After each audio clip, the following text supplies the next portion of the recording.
Maio com Maria, Santo Afonso Maria de Ligório. Meditação para o dia 17 de maio. Maria é nosso auxílio no tribunal divino. Quando uma alma está para sair desta vida, diz Isaías, se conturba o inferno todo e manda os demônios mais terríveis a tentá-la antes de sair do corpo e depois acusá-la, quando se apresentar no tribunal de Jesus Cristo.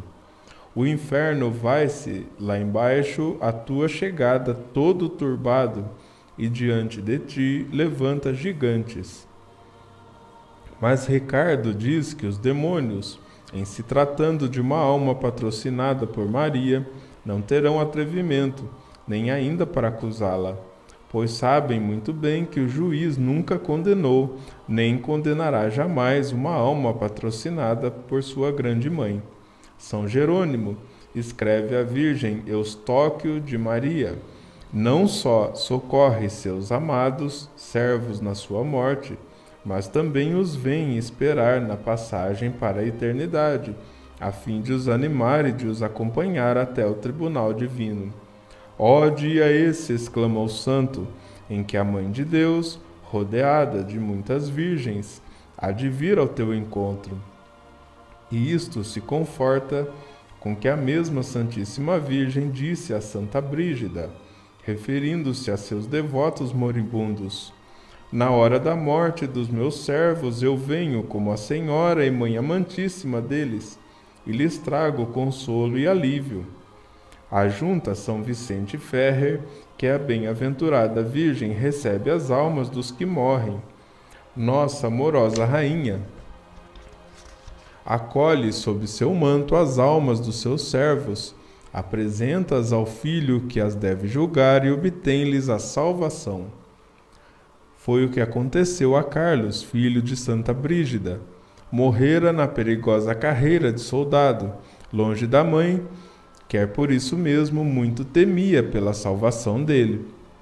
Mas a Santíssima Virgem revelou-lhe que Carlos se havia salvo, pelo grande amor que lhe consagrava, razão porque ela própria o assistira na última hora, sugerindo-lhe todos os atos cristãos necessários no momento. Ao mesmo tempo, viu a Santa Jesus Cristo no trono e viu também que o demônio lhe apresentou duas acusações contra a Santíssima Virgem. Era a primeira que Maria lhe tinha impedido de tentar o moribundo. A segunda, que ela mesma havia apresentado ao juiz a alma de Carlos, e assim a salvara, sem lhes permitir alegar nem ainda os direitos que ele, demônio, possuía.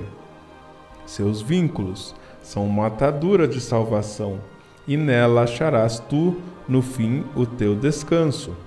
Feliz de ti, meu irmão, se na hora da morte te achares preso pelas doces cadeias do amor à Mãe de Deus. Como cadeias de salvação, esses vínculos te assegurarão a tua eterna bem-aventurança e te farão gozar na morte aquela paz bendita que será princípio da paz e do repouso eterno. Refere o padre Binetti, no seu livro A Perfeição, que assistindo ele, um grande devoto de Maria à hora da morte, ouviu dizer antes de expirar: ó meu padre, se soubesseis quanto contentamento sinto por ter sido servo da Santíssima Mãe de Deus. Não sei explicar a alegria que sinto neste instante. Tinha o padre Soares muita devoção a Nossa Senhora e costumava dizer que trocaria sua ciência pelo valor de uma Ave Maria. Ao morrer, tanta lhe era a alegria que exclamou: nunca imaginei que fosse tão suave o morrer.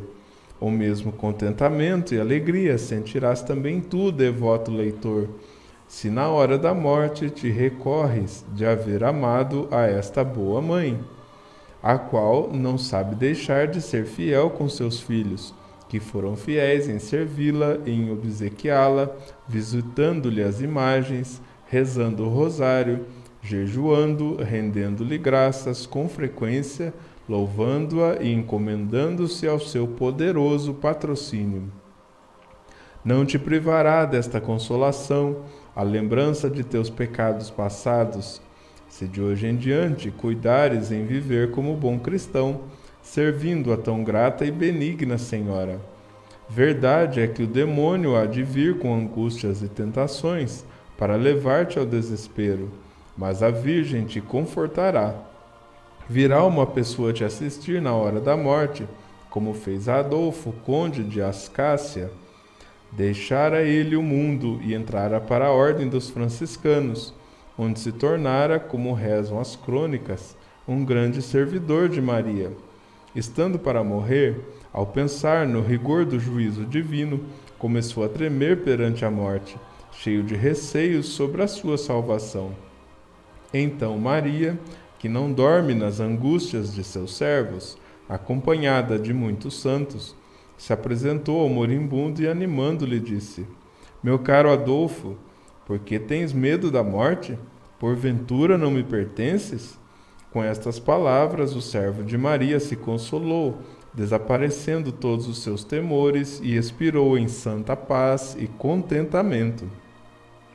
Eia, pois, animemo-nos nós também, ainda que sejamos pecadores, tenhamos confiança que Maria há de vir assistir-nos na hora da morte, consolando-nos com sua presença, se a servirmos com amor durante os dias que ainda nos restam no mundo. Nossa rainha prometeu um dia a Santa Matilde que havia de vir assistir à hora da morte todos os seus devotos que a servissem fielmente em vida. Que consolação, ó meu Deus, não será a nossa quando no último momento de nossa vida, tão decisivo para a causa da nossa salvação, virmos ao pé de nós a Rainha do Céu, assistindo-nos e consolando-nos com a promessa de sua proteção. Inumeráveis exemplos da assistência de Maria a seus servos moribundos, além dos já citados, vêm narrados em vários livros. Esse favor foi concedido a São Félix de Cantalício Capuchinho e Santa Clara de Montefalco, a Santa Teresa, a São Pedro de Alcântara. Conta o padre Crasset que Santa Maria viu a Santíssima Virgem à cabeceira de uma devota viúva, que ardia em febre, e viu-a consolando a doente, refrigerando e aliviando-a em sua febre. Fechemos este capítulo com um novo exemplo que fala do terno amor desta boa mãe para com seus filhos na hora da morte. Oração. Ó minha Mãe suavíssima, qual será a morte de um pobre pecador como eu?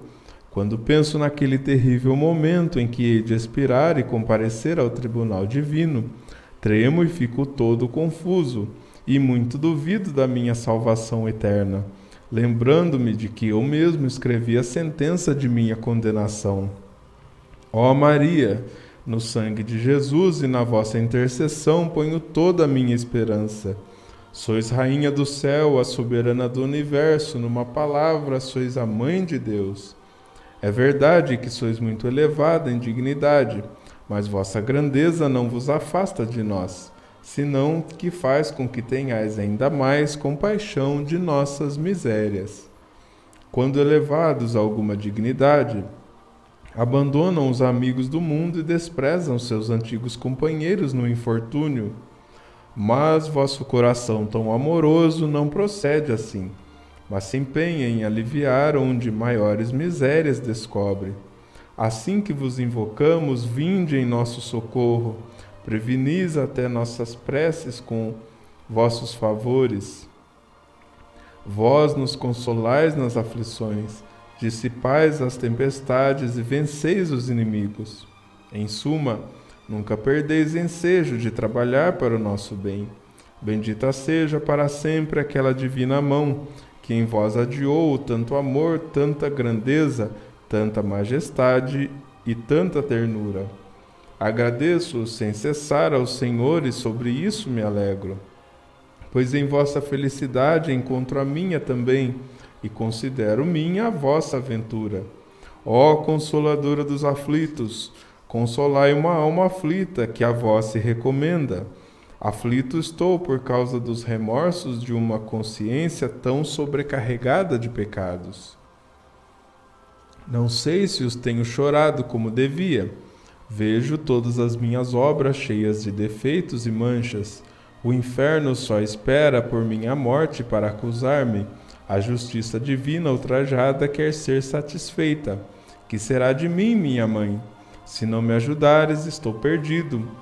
Que dizeis, quereis ajudar-me? Ó Virgem piedosa, consolai-me, obtende-me verdadeiro arrependimento de meus pecados. Alcançai-me força para emendar e ser fiel a Deus nos dias que ainda me restam.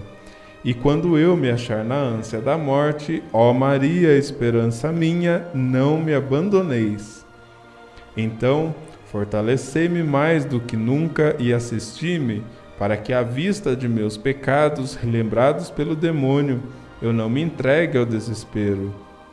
Ó Senhora minha, escusais tanta ousadia, vinde vós mesma consolar-me com a vossa presença. Há tantos outros já tendo feito semelhante graça. Fazei-a também a mim. Se grande é minha ousadia, ainda maior é vossa bondade, que anda procurando os infelizes para os consolar. É nesta que eu ponho a minha esperança. Seja a vossa eterna glória, os haverdes salvo do inferno e conduzido ao vosso reino um pobre condenado. Lá espero depois consolar-me, estando sempre a vossos pés, dando-vos graça, louvando-vos e amando-vos eternamente. Ó Maria, eu espero em vós, não me deixeis ficar desconsolado. Assim seja. Amém.